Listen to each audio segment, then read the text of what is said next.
Buongiorno a tutti, un ringraziamento alla stampa per l'attenzione che sempre rivolge ai tanti eventi che caratterizzano l'autunno coneglianese. Siamo partiti con l'extempore il fine settimana scorso, l'inaugurazione della sala immersiva e l'inaugurazione della mostra d'Inquadra. Adesso andiamo verso un altro fine settimana importantissimo che vedrà tra l'altro l'Expo e la settimana dopo il Big One. Però qui siamo a presentare un evento a cui ci teniamo particolarmente, un evento che facciamo in collaborazione con l'Istituto Musicale Michelangeli, di cui ringrazio la Presidente Carpenè, che non è potuta essere presente oggi, però è sempre molto attenta a tutto quello che succede in città. Una festa barocca, per cui un grande appuntamento che si tiene nel convento di San Francesco a Conegliano. In caso di maltempo si terrà presso il Duomo di Conegliano. 19 settembre, ore 20:45, per cui un altro grande evento per quanto riguarda la cultura coneglianese nella stagione dei grandi concerti. Tra l'altro ne abbiamo avuto uno il mese scorso, il 16 di agosto, che ha avuto un grandissimo successo in Piazza Cima.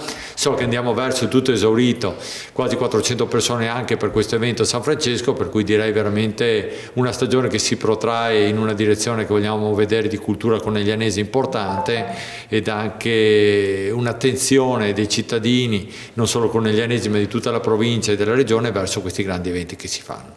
Io non aggiungo altro, volevo ringraziare Michelangelo, come ho detto prima, per cui poi ci sarà Alandario e ci sarà Laura Fabbro che ci spiegheranno un attimo più nel vivo di cosa, come si svolgerà questo grande evento. Ringrazio Cristina Sardi che da sempre ha una grande attenzione verso questo tipo di eventi e sta facendo molto per l'assessorato alla cultura, e ringrazio Paolo Manzanini che è qui al mio fianco, che insieme a un altro gruppo di persone, ci racconterà Paolo, sta cercando di seguire tutti questi eventi in modo da dare anche un service in generale, un'attenzione particolare riguardo a quello che stiamo cercando di fare. Un 2025 che è stato veramente un anno della cultura importante a Conegliano, ci avviamo verso l'autunno, verso la fine dell'anno, ma avremo anche un 2026 impegnativo che stiamo già mettendo in campo, per cui io ringrazio tutti, passo la parola a Cristina e veramente grazie ancora per averci messo del vostro nell'organizzazione di questo evento coneglianese. Siamo di nuovo qui, mi viene da dire, perché come ha sottolineato il sindaco abbiamo come assessorato alla cultura posto molta attenzione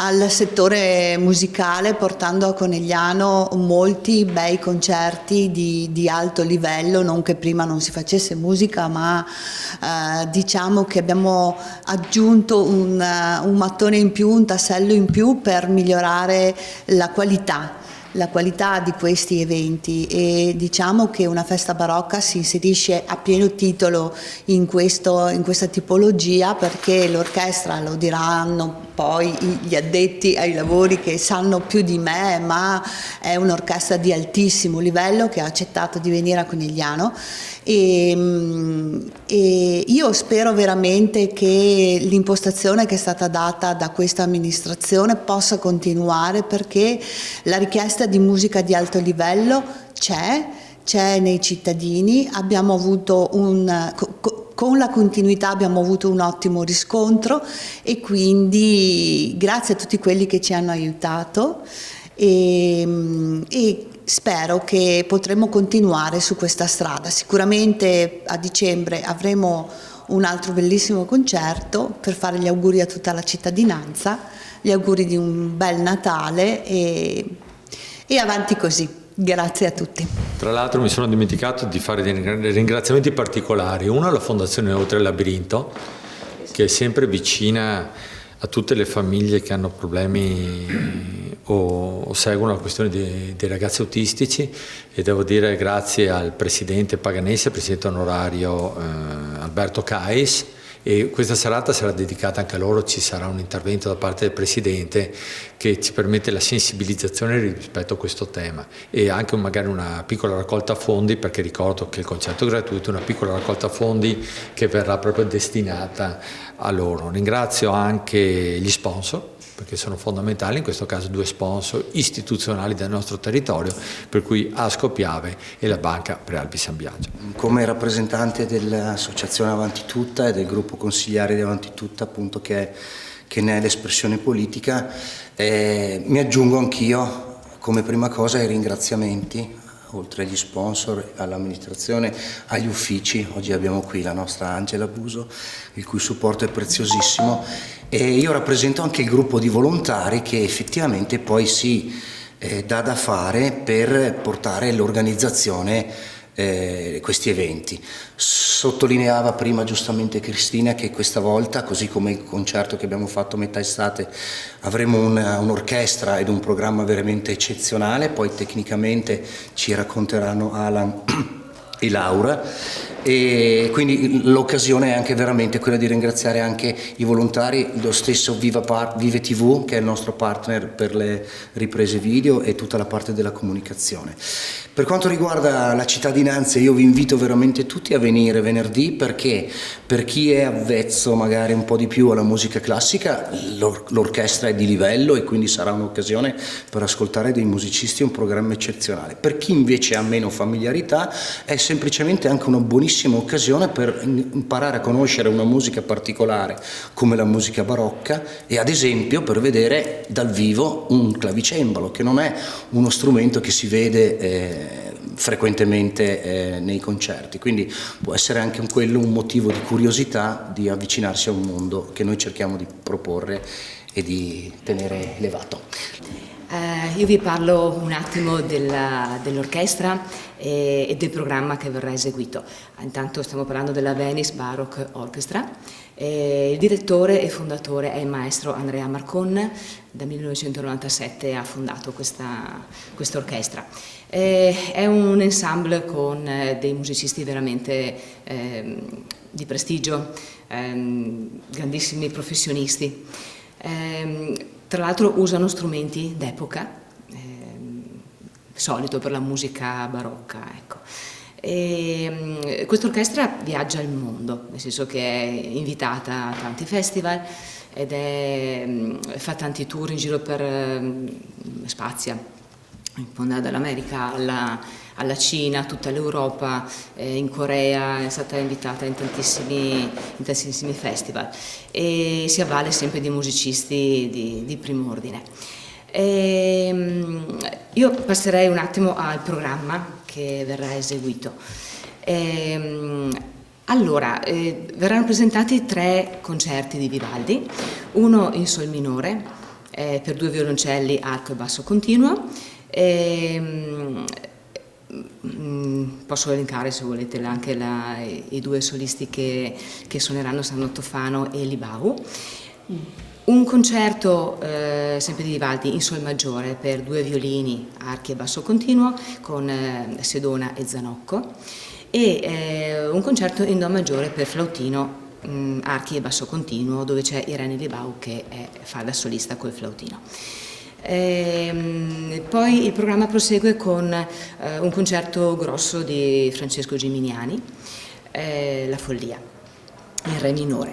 Questa è una trascrizione della sonata di Corelli, aveva composto Corelli per violino e basso continuo e Gimignani lo ha ampliato per orchestra con maggiore sonorità appunto, e grandezza. È un tema con variazioni. Poi verrà eseguito di Leonardo Vinci un'aria, ci sarà Bettina Simon come soprano solista.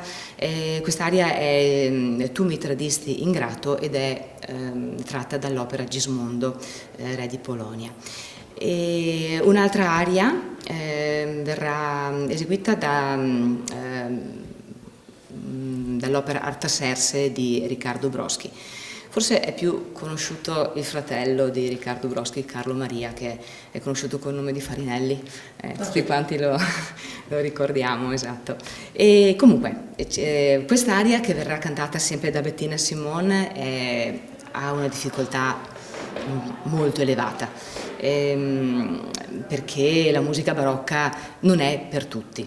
Sentirete poi nell'esecuzione la difficoltà, la velocità della musica, e questa aria soprattutto è veramente insidiosa. Qui si parla dell'anima tormentata che è in balia delle onde, in mezzo al mare, e trova pace soltanto quando vede la terra, la meta praticamente che si erano prefissati. Ultimo brano non in ordine, questo qua è semplicemente un elenco, è il concerto in Re minore per oboe, archi e basso continuo di Alessandro Marcello, fratello di Benedetto Marcello. L'oboe ha come solista sempre Bettina Simon, che oltre che cantante è anche oboista. Basta, questo è il programma che verrà eseguito. È vero che il clavicembalo è uno strumento che non si è soliti vedere se non appunto nella musica barocca, però sicuramente anche il flautino è uno strumento particolare, l'oboe ha la sua particolarità. È musica che veramente non è difficile da ascoltare, quindi invito tutti a venire a sentire questo concerto meraviglioso anche per la cornice stessa, perché il convento di San Francesco è sempre, ha una magia particolare. E anche se per caso piovesse, anche il Duomo non è da meno. Io passerei la parola proprio ad Alandario nel ringraziare l'Istituto Musicale Michelangeli, per chiudere da parte mia, proprio per tutto ciò che fa per lo sviluppo e la sensibilizzazione rispetto al tema musicale all'interno della città di Conegliano. Ricordiamo che è un istituto che ha centinaia di ragazzi al proprio interno, per cui è veramente una scuola di cui siamo orgogliosi, bisogna dirlo in maniera chiara, e siamo orgogliosi anche non solo di ciò che fa per i propri ragazzi, ma anche della vicinanza che ha l'amministrazione comunale, con la quale, e penso che la cosa sia reciproca, con la quale durante l'anno insomma ci sono molte collaborazioni sempre fruttuose e che permettono a tutti di alzare l'asticella degli eventi. Per cui grazie veramente Alan, grazie alla Presidente che non è potuta essere presente, che però è sempre vicino anche come storia alla città di Conegliano. Prego. Quindi un evento sicuramente molto interessante ed importante, per cui l'Istituto Michelangeli è sempre in prima linea proprio per il valore, per la volontà di avere di portare avanti la diffusione della cultura musicale e soprattutto nel territorio conegliano. Quindi un ringraziamento da parte della scuola a tutti voi. Per cui chiudiamo questa conferenza stampa ringraziando tutti per l'attenzione e anche per la voglia di seguirci. Ringraziamo Vive TV perché ci dà la possibilità di arrivare direttamente a tutti voi, e devo dire che, come ha detto Paolo, Cristina, Laura e Alan, vi invitiamo tutti al venerdì, perché sarà veramente una bellissima serata in una cornice meravigliosa come quella del convento di San Francesco, che da un anno, da quando è tornato in piena proprietà del comune, ha iniziato a proporre tanti eventi e a farsi conoscere. È veramente una struttura unica probabilmente all'interno della nostra regione, e poterla visitare anche in questa occasione qua rende tutto lo spettacolo sicuramente ancora più suggestivo di quanto sarebbe in un'altra location. Buona giornata a tutti e grazie davvero.